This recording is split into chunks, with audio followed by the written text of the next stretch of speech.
Reed Richards का दुश्मन, एक पावरफुल सोर्सरर और एक जीनियस। आज हम जिस सुपर विलन के ओरिजिन के बारे में बात करने जा रहे हैं, उसे अचानक अनाउंस किया गया कि वो मल्टीवर्स सागा का सबसे बड़ा विलन होगा। इस सुपर विलन की स्टोरी बहुत इंटरेस्टिंग है। इसका सुपर जीनियस इंटेलेक्ट इसका कभी न हिलने वाला विल और टाइटेनियम आर्मर रखता है किसी भी सुपर हीरो या सुपर विलन का सामना करने के लिए। और हम फैंस के लिए बहुत खुशी की बात है, हमें टोनी स्टार का वेरिएंट दिखेगा डॉक्टर डूम के रोल में।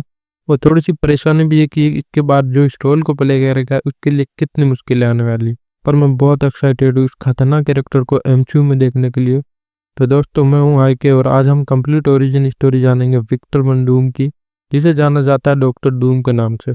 वीडियो शुरू करने से पहले लाइक करना ना भूले, चैनल को सब्सक्राइब जरूर करें और बेल आइकन जरूर दबाएं। तो स्पॉयलर्स का ध्यान रखते हुए चलिए शुरू करते हैं। इस सीक्रेट वर्ल्ड के विलन की एक ही कमजोरी, एरोगेंस यानी अहंकार। कॉमिक्स में ये हमें सबसे पहले दिखा था द फैंटास्टिक फोर इशू 5 में, पर इस लिथुआनिया के राजा को इतनी जल्दबाजी में दिखाया गया कि इसकी ओरिजिन हमें बाद में देखने को मिली। इसका मांस इसके चेहरे के स्कार को छुपाता है। ये अर्थ के सबसे ब्रिलियंट माइंड में से एक है, जो कि एक सोर्सर स्किल भी होल्ड करता है, जहाँ एक टाइम पर यह सोर्सर सुप्रीम भी रह चुका है। इसका एक ही एम है, दुनिया को बेहतर बनाना, दुनिया पर राज करके। तो वैसे तो विक्टर वन डूम यानी डॉक्टर डूम के ओरिजिन के कई हिस्से में हमें मार्वल कॉमिक्स में अलग अलग कोनों में दिखाए आए हैं और इस स्टोरी के अलग अलग वर्जन है, जिसमें हम यहाँ बात करने जा रहे हैं बुक्स ऑफ डूम में दिखने वाले ओरिजिन स्टोरी के बारे में। विक्टर के पिता वर्नर वन डूम एक हीलर थे और उसकी माँ सिंथिया सरसरी जानती थी। ये दोनों मेंबर थे जफीर नाम के लोकल रोमानी क्लास के, जिन्हें लेथिया के बेरन किंग लादेमिर परेशान कर रहे थे, जिनसे बचने के लिए विक्टर और उसके लोग एक जगह से दूसरी जगह भागते रहे। विक्टर की मां सिंथिया ने एक दिन उस भागदौड़ भरी जिंदगी से तंग आकर अपनी सरसरी का यूज करके मेफिस्टो के साथ एक पैक्ट बनाया, जिसमें उसे पावर्स मिली और बेरन के सोल्जर्स पर अटैक किया। और इस अटैक में सिंथिया ने उस गांव के बच्चों को भी मार दिया, जिसके बाद वहां के लोग सिंथिया के पीछे आए और सिंथिया उनके हाथों मारी गई। मरने से पहले सिंथिया ने अपने पति वर्नर से कहा कि वो कुछ भी करके विक्टर का डार्क आर्ट से दूर रखे। जिसके बाद वर्नर ने अपनी वाइफ के सारे आर्टिफैक्ट छुपा के रख दिए। बचपन में विक्टर के ग्रुप में एक लड़की भी थी, वेलेरिया, जिसके साथ विक्टर अपने सारे प्रॉब्लम भूल पाता था। पर इस इवेंट के कुछ समय बाद बेरन विक्टर के पिता वार्नर को उसकी वाइफ को हील करने के लिए बुलाता, पर बेरन की वाइफ बच नहीं पाती।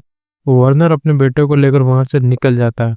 बेरन को लोग उन दोनों का पीछा करते हैं, पर वार्नर अपने बेटे के साथ बर्फीली पहाड़ी पर छुप जाता है।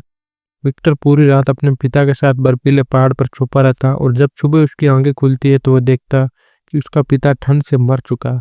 अपने मरे हुए पिता के पास विक्टर को उसकी माँ की झलक दिखती है, जहाँ उसे पता चलता है कि उसकी माँ और मेफिस्टो के पैक्ट के बारे में। विक्टर के साथ ही जफीरे उसे और उसके पिता को ढूंढते हैं।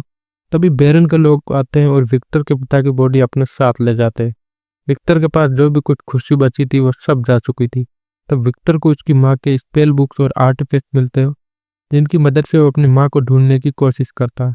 जब मैजिक से बात नहीं बनती तो वो साइंस की तरफ जाता है।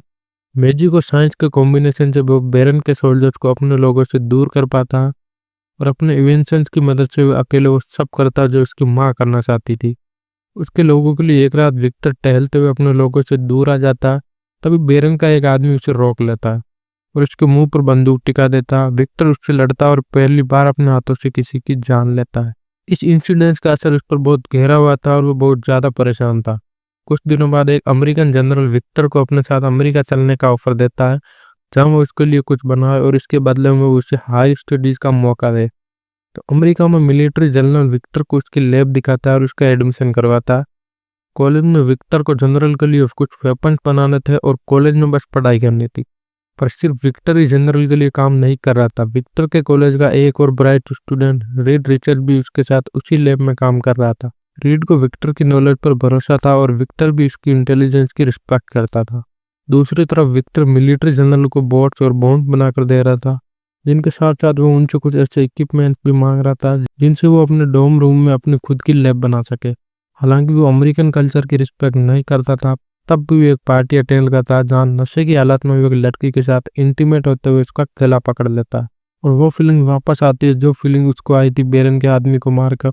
अचानक वो खुद पर पकड़ बनाता है और उस लड़की को छोड़ता है और वहां से निकल जाता है।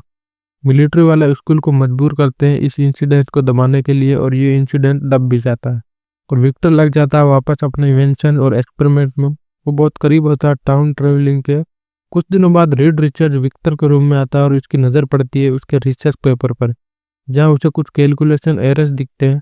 विक्टर उसे डांटता है कि वो बिना उसकी मर्जी के डोम रूम में क्या कर रहा। रीड उसको समझाने की कोशिश करता है पर विक्टर उससे कहता है वहां से जाने को, जिसके बाद विक्टर अपने पर्सनल डोम रूम लैब में अपनी सेटअप की मशीन में बैठता है और उसे चालू करता है।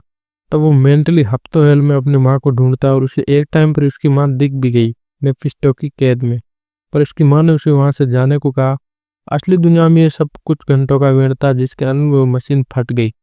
विक्टर के एक लैब असिस्टेंट की आंख चली गई और विक्टर का चेहरा खराब हो गया। मेफिस्टो ने विक्टर के चेहरे को छू लिया और इस इवेंट के बाद विक्टर को अब अमेरिका से कोई मतलब नहीं रहा और तब विक्टर अपने सारे इन्वेंशन और सारे लैब इक्विपमेंट सब कुछ बर्बाद करके निकल जाता है अमेरिका से निकलकर विक्टर यूरोप आता है, जहाँ उसे नर्क में अपनी माँ से सपने परेशान कर रहे थे और वहीं यूरोप में उसके पीछे केजीपी अमेरिकन मिलिट्री और बेरन के लोग लगे हुए थे, जहाँ बेरन अमेरिकन गवर्नमेंट के साथ मिलकर विक्टर की बचपन की दोस्त वेलेरिया को भेजता है। वेलेरिया को नहीं पता था कि इन सब के पीछे बेरन का आते हैं। तभी उन पर अटैक होता है लेकिन एक सोर्सर उनकी जान बचाता है और विक्टर को भेजता है तिब्बत के एक टेम्पल में। कई महीनों तक बर्फीले पहाड़ों पर चढ़ते हुए और खतरनाक जानवरों का सामना करते हुए विक्टर तिब्बत के टेम्पल पहुंचा। उसको 5 साल लगे मिस्टिक आर्ट्स और वहाँ की टेक्नोलॉजी पर पकड़ बना के उसमें बेस्ट बनने में। उसने वहाँ एक डिवाइस भी बनाया जिससे उसे दुनिया की सारी खबरें मिल रही थी। विक्टर को इसी डिवाइस से रीड रिसर्च के स्पेस वेसल के बारे में भी पता चला और लेथविया के बेरन लादमीर के बारे में भी। तब विक्टर ने अपने लिए मिस्टिल आर्मर और मास्क फर्ज करवाया। तब उसने अपने आप को नाम दिया डॉक्टर डूम और निकल गया लेरिन नाम के मंक के साथ बेरन लादमीर से बदला लेने। डूम लेथवेदी आकर खाली गांव के खाली का असल में रुका। ये वही गांव है जहां उसकी मां ने अपने मैजिक से बच्चों को मार दिया था। डूम ने वहां के गार्ड से टक्कर ली और वहां से कैदियों को आज़ाद करवाया और उन्हें आगे ये मैसेज पास करने के लिए कहा कि लेथविया का तानाशाह डॉक्टर डूम की ताकत के आगे घुटने टेकेगा। अपने कासल आकर डूम ने वही रोबोट बनाना शुरू किए जिन्हें वह अमेरिकन मिलिट्री के लिए बना रहा था। उसने फिर अपने पुराने जफीरो ट्राइब को ट्रैक किया और उनसे कहा कि आगे लोगों में हेलोग्राफिक प्रोजेक्टर पास कर दे, जिसमें डॉक्टर डूम चुनौती दे रहा लादमीर की ताकत को। उसमें से एक ने डूम को मना किया पर डूम ने उसको खत्म करते ही बाकी सभी लोगों ने उसकी बात मान ली और जल्द ही पूरी लेथविया में खबर फैल गई कि डॉक्टर डूम लेथविया के लोगों को आजाद करवाना आया है बेरन लादमीर के खिलाफ। डॉक्टर डूम के रोबोट्स के साथ रिलीबियस आर्मी भी थी और एक एक करके उन्होंने कई जगह जीत हासिल करी। हर दिन नए रिबेलियस डूम के साथ होते हुए चले गए। तभी डूम ने लादमीर को होलोग्राफिक मैसेज भेजा कि वो अभी घुटने टेके और जिंदा बच जाए। वो इसकी नज़र में हमेशा बेरन रहेगा, वहीं बेरन जो कारण बना उसके पिता की मौत का। बेरन ने उसे होलोग्राफिक डिवाइस को तोड़ दिया और अपनी आर्मी को बोला लड़ाई के लिए तैयार हो जाओ। पर जब डॉक्टर डूम और उसकी रिबेलियस आर्मी वहां आए, लादमीर की आर्मी ने उनके लिए रास्ता छोड़ दिया और डूम सीधे गया लादमीर के सामने और उसने उसे वैसे ही मार डाला जैसे उसने लेथवेदिया छोड़ने से पहले उस आदमी को मारा था। लादमीर के मरते ही उसने लादमीर का ग्रीन कैप निकाला और उसका क्लॉक चेन निकाला और इन दोनों को पहनकर वो लेथवे का नया राजा बन गया। ये सब होने के बाद विक्टर ने मेफिस्टो का सामना किया और उसके साथ फॉर्म पिक किया एक पेक। हर साल मेफिस्टो उसे मौका देगा उसकी माँ को आज़ाद करवाने का, पर जितनी बार वो फेल होता जाएगा लेथवे के लोग उससे उतनी नफरत करते जाएंगे। पर वो अगर जीत भी गया तो उसकी माँ मेफिस्टो से तो आज़ाद हो जाएगी, पर नर्क से उसकी आत्मा कहाँ जाएगी? ये डूम के हाथों में नहीं होगा। तो एक सेंस में मेफिस्टो की जीत होगी। डूम मान जाता है और हर साल वो मेफिस्टो से लड़ता है अपनी माँ को आज़ाद करवाने के लिए, पर कभी वो जीता या नहीं उसे खुद अब याद नहीं है। तो ये थी पूरी कहानी विक्टर वन डूम के लेथवे का राजा डॉक्टर डूम बनने की। अभी तक फैंटास्टिक फोर के 3 मूवीज आ चुकी है, पर किसी में भी डॉक्टर डूम के लिथ वेरियन किंग या सोर्सर एस्पेक्ट को एक्सप्लोर नहीं किया गया। अभी उम्मीद है कि मार्वल स्टूडियो एक बेटर वर्जन हमारे सामने लेकर आए। मार्वल सिनेमैटिक यूनिवर्स में जितना लेट कैरेक्टर इंट्रोड्यूस होता है उसके ओरिजिन कॉमिक से थोड़ी डिफरेंट होती है। ऐसा डॉक्टर डूम के साथ होने वाला, जहां रॉबर्ट डाउनी जूनियर का Tony star variant doctor Doom बनेगा।